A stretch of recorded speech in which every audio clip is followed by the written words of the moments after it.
Well, hello everyone, and welcome to a new edition of the Pit Stop. And I am joined today by someone who I had the opportunity to work with on a daily basis during his presidency, the 76th NBA president, Joe Drayton. Welcome, Joe. Hey Nick, how you doing? I'm Glad to doing be here. awesome. So I want to talk to you a little bit about some of my core pillars. So as you know, my core pillars are, the four M's: mission, management, membership, and money. So I want to talk to you about one of those, and I want to focus on money and some of the things that I want to do in terms of, growing money for our National Bar Association. I want to ask you, when you were president, what were some of the key financial concerns you had during your administration?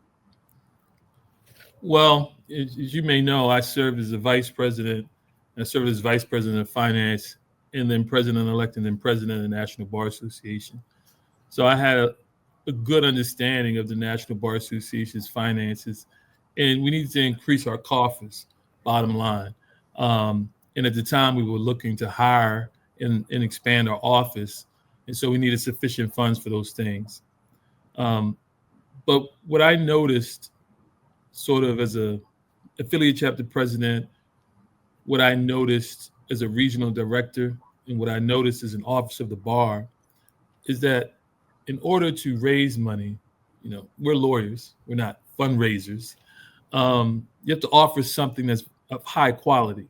Right. And when you offer high quality, the money tends to follow it because people get excited about the offering.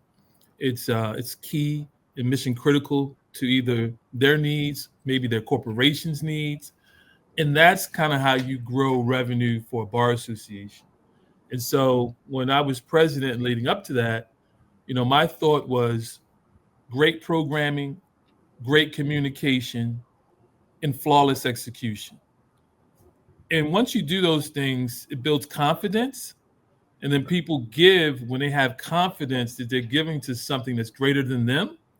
And that's important. So those were the things that I kind of stood by. And the other thing is just having great people lead with you. You can't lead alone.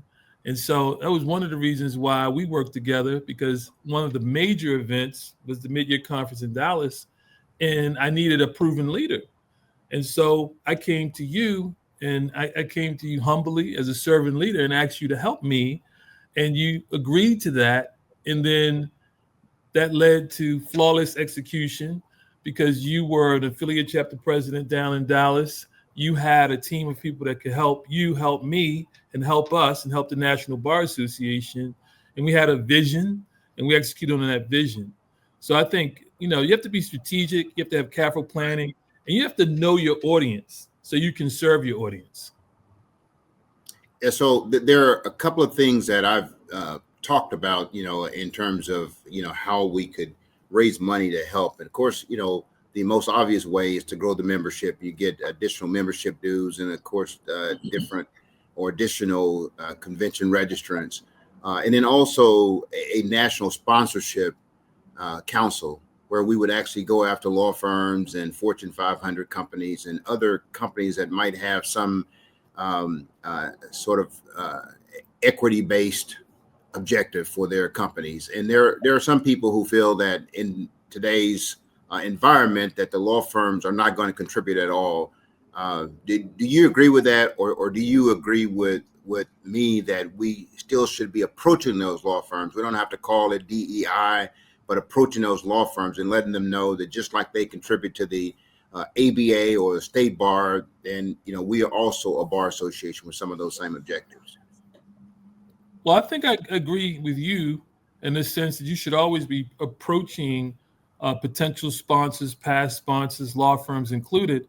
And I think I agree with you that we have to rethink what we're offering and why we're offering it, and make sure it aligns with the business objectives and goals of the sponsor, be it law firm, be it corporation, be it individual. And if we do that, I think our sponsors will stay with us, and we can even grow sponsorship. So Exactly. I think you're on the right track. Right. Okay. So the question I've asked all of our visitors is, why did you decide to run for president? Why did you want to be president of the National Bar Association? Well, I can tell you, I did not want to be president of the National Bar Association. So, I mean, I along the journey, um, I don't even know how I became a regional director, but the bar members, our senior states people, they get somehow I walked into a convention and I walked out deputy regional director. And then the next year I walked out as regional director. And as a result, um, I spent 3 years sort of being the NBA, building the NBA brand in New York, Right. in Connecticut. Um, and so it made sense for me to run for national office because I spent essentially 4 years serving the National Bar Association and serving Region 2 for 4 years. And the region wanted a leader to emerge. And I thought we had some great leaders, Ted Grays and others at the time. But I said I would dip my toe in, Nick. And so I dipped my toe in saying I'm going to run for board member at large. And my plan was to sort of dip my toe in and exit right and Right. keep it moving. So what I ended up doing is Ben Crump called, our frat brother called me and he says, I'd like you to run so you could be my vice president when I'm president. And I thought about it. And because I've known Ben well before we were lawyers, I said, hey, I'll do that. I'll do that for you. So I did it. I was fortunate enough to win. I learned a lot about the NPA. I talked to a lot of members. And he said, well, you're at a large firm, make you VP of Finance. I did not want to be VP of Finance. Right. And so when I sat around and I looked at the National Bar and I thought about its history and I thought about all the things it had accomplished, I knew that it was a privilege to lead the organization. And I understood that I had something to actually offer the organization. And I decided to run primarily because I thought I could be an example of leadership for leaders that would follow me. And I said, I'm going to run because I think I can make a difference. Right. Not for myself, but for the bar, and not for 1 year, but for years to come, because I figured I was serving with future leaders and future presidents. And so that's kind of why I ran. But once you run, the goal is to execute, and the goal is to improve the bar, and the goal is to make some form of lasting change in the bar that's very positive. Right. And Joe, I share some of those same objectives. That's why, to me, it just kind of made sense for me to run at this time because, I've had the opportunity, of course, during your administration and even before to actually do the work. So I know what the Bar Association is all about. And so it just makes sense for me to take everything that I've learned over this years and try to implement that as president-elect and eventually president. So in our last minute, again, as you know, I'm running for president-elect. Can you just tell me how you viewed the role of president-elect prior to assuming the presidency?